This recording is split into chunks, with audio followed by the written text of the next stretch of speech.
नमस्कार दोस्तों, मैं शिवम स्वागत करता हूं आपका मेरे इस यूट्यूब चैनल आई स्मार्ट शिवम पर। मैं आज आपको बताऊंगा कैमरा टेक्नोलॉजी के बारे में कि कैमरा कैसे वर्क करता है, क्या क्या फीचर्स इसके अंदर होते हैं। भाई तुझे पता है मैंने नया फ़ोन परचेज़ किया है और उसका कैमरा ना 8 मेगापिक्सल का है। ओ भाई रुक रुक रुक रुक, तुझे पता है मेरे फ़ोन में 12 मेगापिक्सल का कैमरा है। और थाम रुक, मेरे फ़ोन में 16 मेगापिक्सल का कैमरा है। शांत रे भाई, मेरे इस फ़ोन में 32 मेगापिक्सल का कैमरा है, समझा। ओ भाई, मैंने रियलमी का फ़ोन परचेज़ किया है और उसमें कैमरा 64 मेगापिक्सल का है, जो कि तुम्हारे सारे कैमरे से बड़ा है। एक मिनट भाई, मेरे पास आईफोन है।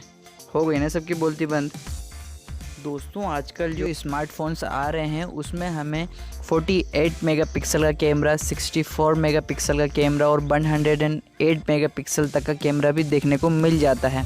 बट जब बात क्वालिटी और कंपैरिजन की आती है तो हम कैसे फाइंड आउट करें कि बेस्ट क्वालिटी का जो कैमरा है वो कौन सा है।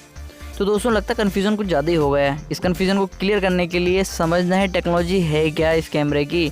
तो चलिए दोस्तों, अगर आपको भी डिटेल में जानना है कैमरे के फीचर्स के बारे में कि कौन सा कैमरा बेस्ट होता है तो बने रहिए मेरे साथ मेरे इस यूट्यूब चैनल पर और इस वीडियो को लास्ट तक ज़रूर देखना, जिससे कि कोई भी चीज़ आपसे स्किप ना हो। और अभी तक अगर आपने मेरे इस चैनल को सब्सक्राइब नहीं किया है तो प्लीज़ इसे अभी सब्सक्राइब कर लीजिए और हाँ, बेल आइकन को दबाना ना भूलें। दोस्तों अगर कैमरे को कंपैरिजन करना है कि कौन सा कैमरा बेस्ट क्वालिटी का है तो आपको 4 पैरामीटर्स की आवश्यकता होगी, जिसमें फर्स्ट जो पैरामीटर आता है वो होता है कैमरे का लेंस। सेकंड जो चीज़ आती है वो होता है कैमरे का सेंसर। थर्ड जो चीज़ होती है वो होती है कि कैमरे का अपर्चर कितना है। फोर्थ चीज़ होती है जो हमारा फ़ोन हम यूज़ कर रहे हैं उसका प्रोसेसर कैसा है और कितना है।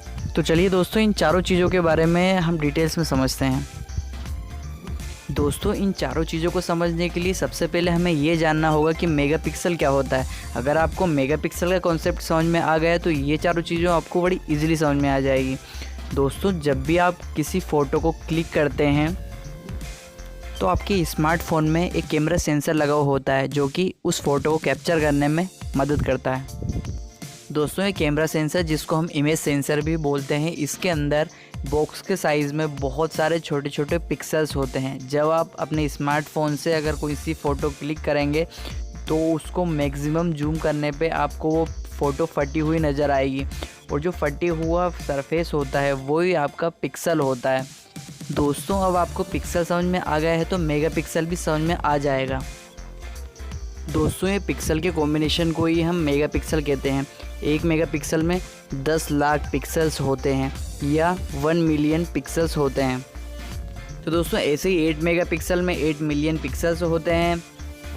और ऐसे ही हम बात करते हैं 16 मेगापिक्सल की या 20 मेगापिक्सल की या 48 मेगापिक्सल की, तो इसमें भी आपको 48 मिलियन पिक्सल्स देखने को मिल जाएंगे।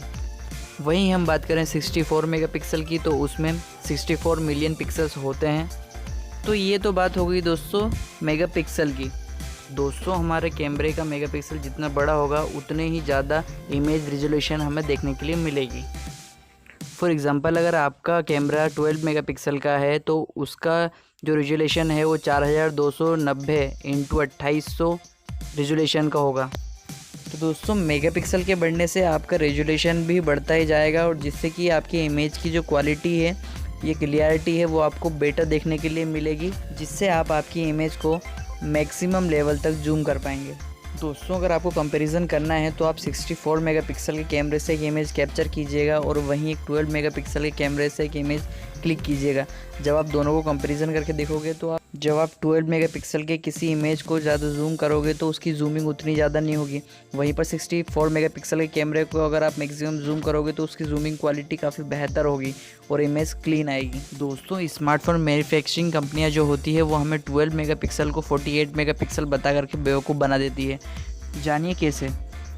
दोस्तों एग्जांपल से समझते हैं कि मेरे पास एक बड़ी बाल्टी है और मुझे उसमें बॉल डालना है। तो बाल्टी का जो साइज़ है वो 12 मेगापिक्सल है। इट मीन्स जो साइज़ है बाल्टी का वो तो फिक्स और डेफिनेट है।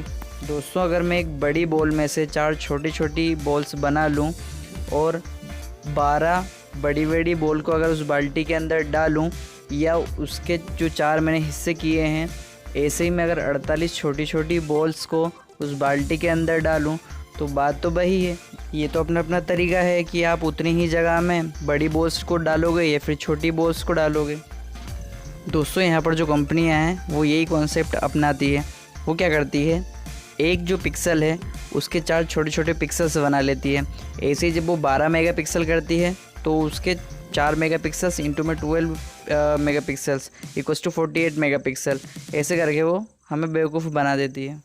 दोस्तों कंपनी झूठ तो नहीं बोलती है, वो रियली में भी आपको इतने मेगापिक्सल्स देती है, लेकिन वो ये टेक्निक अपनाती है कि वो क्या करती है, पिक्सल्स का साइज़ छोटा कर देती है। बट इमेज सेंसर का जो साइज़ होता है वो सेम होता है, जिससे हमारे इमेज की क्वालिटी तो सेम ही होती है। अब दोस्तों बात करते हैं महंगे फ़ोन की, चाहे वो गूगल का पिक्सल हो गया या आईफोन हो गया या DSLR कैमरा हो गया।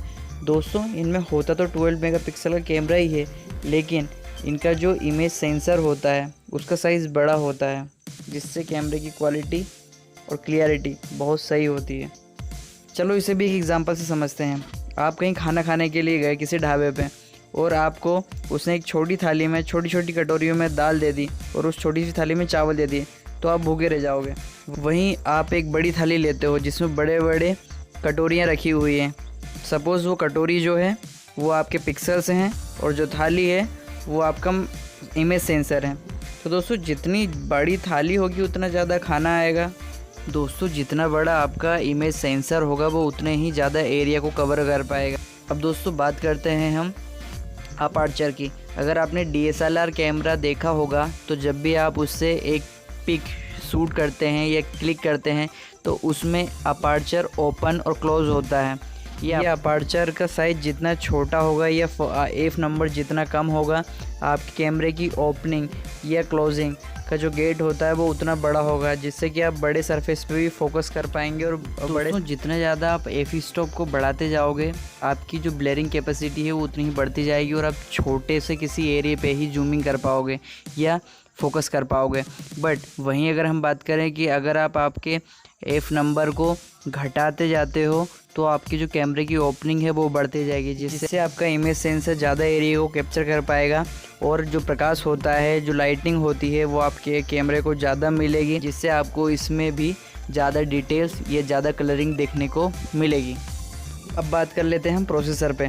तो दोस्तों अब आप सोचोगे कि ये प्रोसेसर का काम क्या है हमारे कैमरे में। तो दोस्तों अगर आपका प्रोसेसर काफ़ी अच्छा होगा तो वो आपके इमेज की हर एक छोटी से छोटी डिटेल्स को अच्छे से कैप्चर करके प्रोसेस में लाएगा।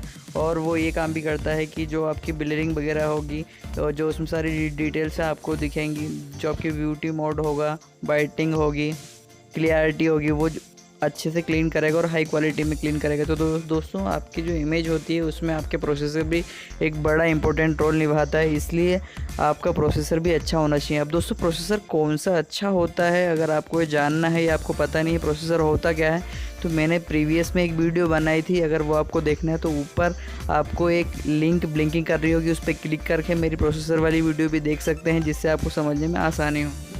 वेल दोस्तों अब तक आपको कैमरे की टेक्नोलॉजी और उसके फीचर्स के बारे में सब कुछ पता चल गया होगा। आई होप दोस्तों कि आपको सब कुछ बहुत ही अच्छे से समझ में आ गया है। अब चलिए दोस्तों बात कर लेते हैं कि आज हमने कौन कौन से टॉपिक कवर किए हैं। तो दोस्तों आज हमने देखा कि लेंस क्या होता है, पिक्सल्स क्या होते हैं, मेगापिक्सल्स क्या होते हैं, अपर्चर क्या होता है, प्रोसेसर क्या होता है और इमेज सेंसर कैसे वर्क करता है।